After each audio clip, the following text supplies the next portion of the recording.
ছোটোবেলায় মা কী করতো, রান্নার সময় রান্না শেষ হলে এরকম কয়লার আঁচে বা কাঠের উনুনে মিষ্টি আলু পোড়া দিয়ে রাখতো, আর ওই পোড়া গন্ধটা এত সুন্দর লাগতো যে কি বলবো।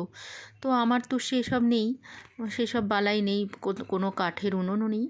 তাই আমি কী করেছি, গ্যাসের মধ্যে একটা কড়া বসিয়ে বালি দিয়ে দিয়েছি। বালিগুলো আমি জোগাড় করে এনেছিলাম, তো সেই বালিগুলো অনেকক্ষণ ধরে উত্তপ্ত করলাম, করে তারপর তার মধ্যে এই মিষ্টি আলুগুলো দিয়ে দিয়েছি। এবং মিষ্টি আলুগুলো কিন্তু দারুণ, মানে একদম কাঠের উনুনের মতোই পোড়া পোড়া একটা ভাবও হয়েছে। তবে বালিটা প্রচুর পরিমাণে গরম করতে হবে। এবং তারপর দেখলাম যে বেশ ভালো সেদ্ধও হয়েছে। দেখা যাক, একটা তুলে নিয়ে দেখি। আবার কি গরম, দেখো কি সুন্দর সেদ্ধ হয়েছে। একটুখানি খেয়ে দেখলাম, উফ দারুণ লাগছে।